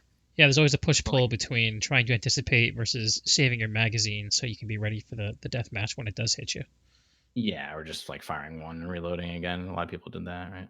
Yeah, yeah. But either way, like that skill set though is like it transfers in PUBG because most of the engagement distances that you're playing, unless you're like in close quarters in the same building, you have to predict their movement because you're leading the shots. The game has, the air Has real resistance bullet and bullet mechanics. physics. Hmm. Yeah, so you have to lead, and as the bullet fire travels farther, it slows down. So it does less damage, and you have to lead more. And that leading is exponential. It's on a curve, right? So I mean, there's a range statistic on the gun that determines this, but it was very much like shooting. Like if you're 300 meters away, it's basically like using the RPG because you're leading by like I don't know how you describe it on the screen, but you're like pointing the shots like 10 feet in front of them, right? And they're running into them. Yeah. But then once they know they're being shot at, then they start like buzzing like a bee back, And taking they a, started juking, yeah. Trying they to start juking. right. But then so you get better and you're like, well, I'm going to shoot the first two shots because by the time the first shot gets there, the second one is already on the way. You know what I mean? Like they're not going to really know. So you get two Yeah. shots on them while they're running. The third shot, you've got to actually pre-fire back to the right because most good players will switch direction. So you're going to like pre-fire the third shot, and then at that point, you're just going to try to anticipate where they're going. This game sounds like So hell on new players, man. yeah, it's brutal. It takes about 500 hours before you really are feeling comfortable. Yeah. I think it's one of the aspects that kind of turned me off of trying it. But hearing this pitch, I may have to give it a shot. Um, Well, I'm it, gonna it have to it's consider it. really it's really fun to play with people. Like I barely ever play solos because it's like a horror game. And I've been saying this for a long time, but I've seen other people saying this now that PUBG solos is like basically your whatever you want to the horror genre, the jump scare horror genre, because it really is like it's brutal. I mean, it's very unforgiving in duos and squads, especially in squads. If you get shot and you're at a half wall or in a building, you can probably just you get another life. Your teammate is gonna run over and get you back up, and you'll be fine. Sure. So it's the coordination though is like a big thing. I mean, it's So like just it's that's basically the thing like about the game that TF2. really gets you going is the coordination with other players. If you were just playing solo, would it still grab you the same way? No, not at all. I would have never even bothered playing it. I didn't play it until first person was released. The third person, the game was all third person in the beginning, and it's still Really? predominantly third person. I didn't know that. That seems odd Yeah, to it's me very for a popular. serious shooter. But yeah, it's terrible. I mean, we didn't. I stopped playing it. I played a little bit. I'm like, this game's kind of fun, but and he's first person. Like, this is terrible. People are just hiding on the rooftop, peering over the edge of the, Oh, it's the worst. using the third person camera, and then all of a sudden, someone just stands up and murders you, and you didn't know they were there because they were completely silent doing so. Yeah. So Well, anyway, PUBG is cool. Are there any games that you're looking forward to? I mean, 2077 is going to be a big one. I'll probably buy that. Yep. I think everyone is probably going to be playing that for the first month or whatever. Yeah, Cyberpunk's going to be the biggest thing to happen to gaming in years. Yeah, that'll be the Could you big imagine release being for this year. CDPR and putting that and getting ready to put that game out? What pressure? Yeah, they have a lot of pressure. It's going to be interesting to see what happens. I mean, it could bomb. Like they had to get Keanu in it. What if the game's terrible and they just hired him to pre-sell the game Yeah. Well, I and it's mean, whether actually it's terrible awful? or not, it was a good call. Yeah, Everyone but fucking yeah, no. drools over Besides, Keanu. Holy shit. I know I didn't get the big thing with that. Like he's not even a gamer, so it's like whatever. Oh, it's But this weird internet phenomenon that occurs that they wisely played up, where there are certain people who are just considered to be like the angels of the internet, and it's based on stuff that they've seen them in movies and TVs and like news stories about them. Like you've seen The Matrix and you liked it, you've seen John Wick and you think it's badass, and you hear that Keanu lives humbly and he's had these horror stories in his past, but he has no scandals. So like everyone's just like, oh, Keanu's a god because he's a decent person who's made a few good movies, yeah, and, yeah, and and everyone wants he's to be associated with him. yeah, and it's yeah. There's like this aura because of that. I don't know. We'll see. It might be a good game. I haven't pre-ordered it. Did you pre-order it? No, I don't pre-order stuff. Yeah, I'll have to see how it looks. But I mean, I'll be playing it. I just played Fallen Order. You asked me about other games, Right. the Star Wars Jedi Fallen Order. You still haven't played it. I haven't gotten to it yet. I probably will start it up next month when I have some more time to work on it. But I love Star Wars, so I'm definitely gonna get to it. You should play it just for the story. Like, you just put it on the easiest setting and run through the game. How It'll did you take like it? 10, 15 hours. No, it was really good. It's awesome. Yeah, I have this thing with games where I have a hard time playing on easy mode because I feel like I'm ignoring a part of the game. And if I ignore a part of the game, I might not enjoy it all. It's this weird. Have you ever All had right. that Well, kind of inclination with the yeah. game where it's like I have to do everything, otherwise I'm not going to enjoy it? Um, Yeah, well then do it on the second to hardest setting is what I started and played it on. But I had a okay, lot of experience with melee games, melee yeah, combat games, I chivalry just and did more now. right. Although to be fair, I did do that with Witcher recently after the Netflix series came out with Henry Cavill or Cavill. Yeah, did you go back and play the game? Yeah, I jumped in. I played the first few parts of the main story on and basically story mode because I quickly realized that I had no desire to re-engage with the game's mechanics at all. But the story was fun.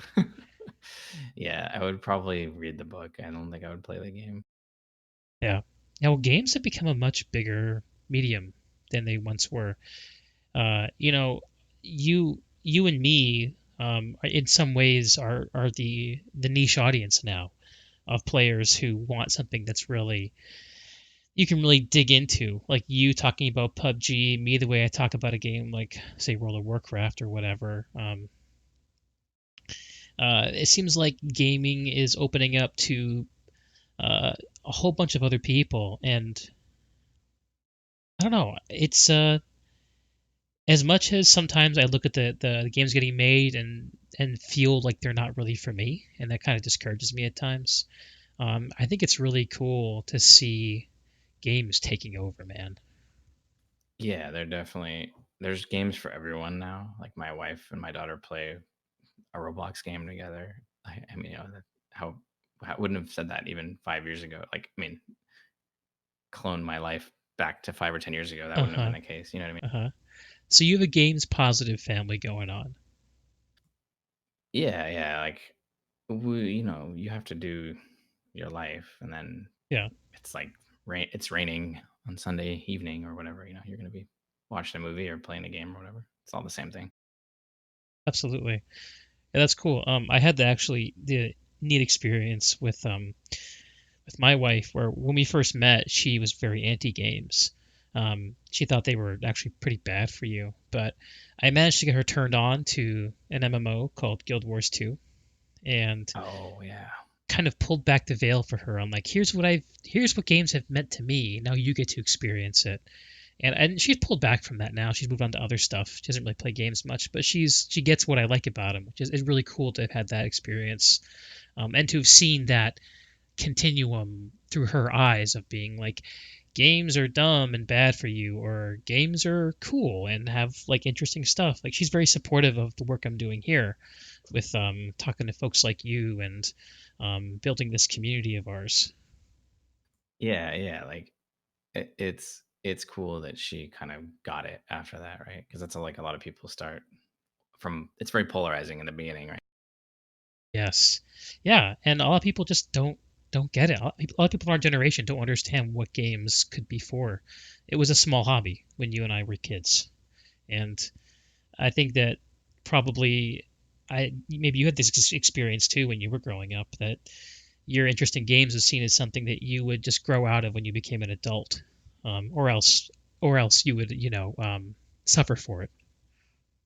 Yeah, yeah. There was very much that whole, oh, you still are playing those games? Like my grandma asking me or something. Right. Yeah, it's like admitting to playing with Legos or playing with sucking on a pacifier or something. I still wet the bed. Right. Right. And But yeah, no. only when I play video it games. is So, it's only, yeah, only when I'm playing in my bed. I'll tell you, there was a guy in 404 who his mom and dad were like shut-ins. They were like morbidly obese, and because of this, he was like a normal guy. Like, he wasn't overweight or anything. I mean, he wasn't even like, he wasn't even disabled or whatever. okay. But they had like a hospital bed with like a what do you call it? Like an arm that moves. You know what I mean? Like Uh-huh. a, what's the word for that? A telescoping, no, a articulating arm. And he had his whole computer on this computer. He had like a CRT monitor and a tower on this hospital bed, like great hospital grade arm. He had it over his bed and he would play in his bed. He sent this picture to us. This was like 2000 or 2001. He was like, "Yeah, my folks don't get out a lot, but they got this extra bed, so this is how I play in bed. I don't have a desk." That's badass. I know, and I was like, "Dude, that's actually pretty sweet." I He's don't know if like, I want "Yeah, to have it's a comfortable. CRT hovering over my head though. That's scary. Fall and crush your dick or something." Jesus, I remember hauling around CRT monitors, LAN parties back in the day. That'll put you if you get decent core workout hauling those things around. Yeah, they're crazy heavy, especially later on, right? Like, they were already getting bigger and more powerful and better, and 21-inch monitors were like 100 pounds if you were Yeah, lucky. yeah, yep. Yeah, I think I had a 19-incher, um, flat screen, 100 Yeah, I hertz had a refresh rate, something like that. Actually, CRT refresh rates work differently. I don't remember exactly yeah, how well, that it works, but they redraws were the whole different. image every time. Yeah, I had a flat LG. I had a CRT, but with like a flat screen, like you said. It was an LG. It was really good. I mean, it would do 1600 by 1200 at like 75 or 85 hertz or something, which it took a yeah, long time for LCDs to catch up to. That's why it's funny. Like, oh, a 1080p, it's like the big deal in the late 2010s or 2000s, whatever. You know what I mean? 2007, 8, 9. yeah, yep. Like 10 years before that, I had a monitor that was basically the same resolution, just different aspect ratio. It's just Right. funny how things work. Yeah, I remember that having that feeling when I was crashing back into the hobby of PC gaming in like the mid 2010s, and buying all new hardware. And I was like, wait a second. So you're telling me the LCDs that are out now don't refresh as fast as the CRTs I played with like 8 years Yeah. ago? What? That doesn't make sense to me. And now like it's pretty common. Like the gaming monitors will have high refresh rates. People are starting to figure out that that's good. Yeah, but just now, like just recently, right? It's not, it hasn't been like, I still have 120 hertz monitor. I'm gonna probably buy a new one soon, but You seen that 360 hertz 100. reveal? Yeah, I mean the big thing is input lag, right? So Yep. that's the big one when you're talking about overall latency from your hand to the monitor to the net to the internet. The whole combination and back. Right. Latency is more important than refresh rate. I mean, they're obviously related, but you can have a high refresh rate and have a high latency, or you can have a little bit lower refresh rate and better latency. So there's a lot Sure. of factors involved. Yeah. Yeah. I think the monitor I use, my daily driver, is a 240 hertz with a sub 1 millisecond response. So I think it's pretty decent.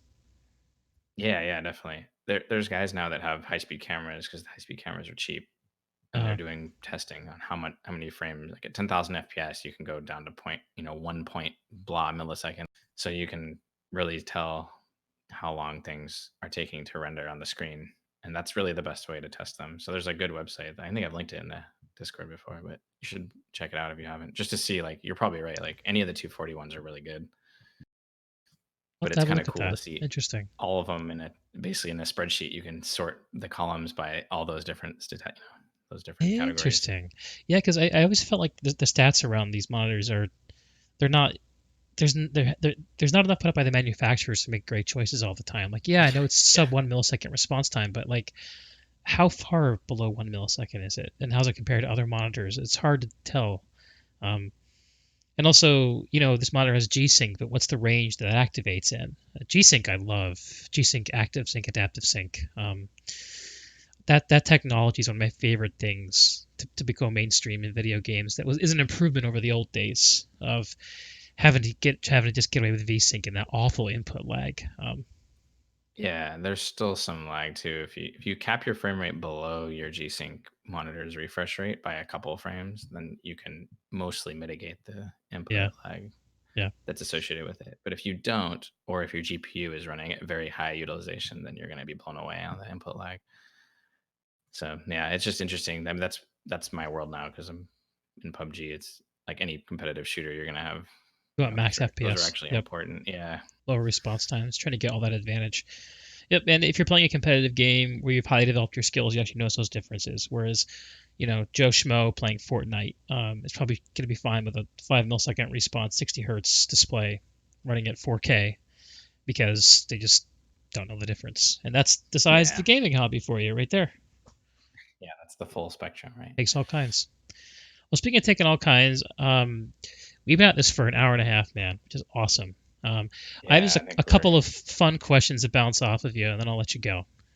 yeah, definitely. So I was doing some research on the inimitable Dospac on the interwebs, and I stumbled across some interesting things. Um, and I wanted to follow up with you on a couple of specific ones. First, I wanted to know if you ever got an answer to the question of what. I'm just going to read this out loud. Uh, can anyone explain what part of urine generates bubbles when I pee into the standing water of a toilet bowl? Yeah, Sometimes there are dude. more bubbles than others. Could there be a dietary element to this? Did you ever find an answer to this question? No, but no one replied to me. Like, what Yeah, the hell? Isn't I that a was good looking at question? that. It's something I've never considered. Someone linked an article from Buzzle.com, but it doesn't go anywhere. Oh, it's a bad link. I never even went back and checked that. It was just one day, like shower thoughts, right? I was probably like shit posting on the toilet. Yeah, it was But yeah, an Ask Reddit. why does that happen? Like seriously, I still want to know. I always figured it was just a function of velocity, but maybe I better pay better attention to it. Dude, no, sometimes you got like tons of bubbles, and other times it's like I'm not peeing into different water, am I? It's got to be something in the urine. I just want to know. Okay, number two. I would love to hear you retell your experience of working at the drive-through photo shop that I got to read a couple days ago.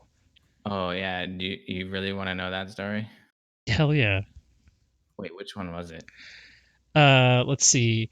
A drive-through Photoshop finishing shop in the late 90s. A skeezy deaf guy working at the photo printer machine, keeping a big box of all the best of photos he printed doubles of. Oh yeah, oh yeah. Well, is that one where I also told the story of the girl that had the abortion in the toilet in the drive-through photo bathroom? I don't think Or so. sorry, a miscarriage. I apologize. I misspoke. She Oh yeah, miscarried a child yeah, that's in here. into the toilet. Yeah, that's pretty. So yeah, basically, yeah, this girl working there who was like 16 and then had 3 or 4 kids already. Oh my She was god. pregnant. She was pregnant and complained about chest pain, whatever, and then went into the little tiny bathroom in the tiny closet in the drive-through photo finish. Like it's just a box, right? The whole place is just a tiny box. Like Uh-huh. it's just a drive-through. You know what I mean? We had like a tiny front counter. She's like, she starts yelling from the bathroom for the manager, who was a lady, thankfully. It's like manager goes back. And this poor lady, she's like half Japanese, half white, super stoner. The manager lady, she's like Uh-huh. 4'11". She goes back in the back and she comes like running back out of the bathroom. We're like, what? She's like, Angela had a, like, and we're like, ugh. Oh, Jesus. she's like, it won't flush. What do we do? Oh my god. Oh, that's horrifying. Ugh. I'm sorry I asked. Almost. Yeah, I feel it too. Well, Christ. they they had to get like the paramedics. They like probably what did they cut the Ugh. cord and pull it out Oh and my throw it in the dumpster or god. something. I don't know. No. I don't know, dude. It was a bad situation. Oh I can. shit. I want to thank I the thought Lord you were that going to build me up to that with, creepy photos, but you went straight to the miscarriage. Oh, Jesus. I'm just. I just. No, I didn't remember if I told that story in that post or not. So I just didn't know Yeah. how far we needed to go to get there. But what I'm just gonna say is I'm very glad I'm not a woman. I mean, thank the Lord every day that I was born with the parts that I have, or I guess I'm lacking, I should say. They seem a bit simpler at the end of the day, don't they? Yeah, yeah, that was definitely the best work story I think I have. Maybe some other good ones, but that was from that place. But yeah, no, like the deaf guy was crazy, dude. He would just print doubles of anyone's shit that had like nudity or like drug paraphernalia. Or, like this is Berkeley, so there's a lot of students having sex and Yeah. things like that. Didn't have digital photography, so but yeah, a lot of like drug shit and What a crazy orgies. time. It's funny. Like, there's this the phenomenon now of if you put a picture on the internet, you better kind of expect it to go public because like it's hard to keep control of stuff. But it's kind of funny that looking back all that time ago, that you know, you were asking someone to help you with your stuff one way or the other, and maybe he was making copies of himself for himself, and Yeah, maybe he's still at it exactly. today for all we know. I don't know. I don't know. That business is gone. Although I guess you can work at Costco or something and make prints still, or it's all automatic though. Most. Maybe he evolved his game. Maybe he went digital. I hope. I hope not. That guy was creepy. Best not to think about. He was like Tongan. He was like Southeast Asia, like Pacific Islander. Like this huge dude who was deaf, and he wore like dark sunglasses inside all the time, so Huh, you never really saw his face. creepy. But Well, yeah, it was good times. on that note, this has been really fun, Kelly. Maybe we can reconnect again later. But thanks for taking the time. Yeah, if you want to do something with Kyle and anyone else, Yeah, I I can get do a still hold want of to all hook those that up. guys. I Great. have all their phone numbers and stuff, so let me know. Cool. All right. It's a date. We'll catch you later. Yeah, good night, sir. Peace.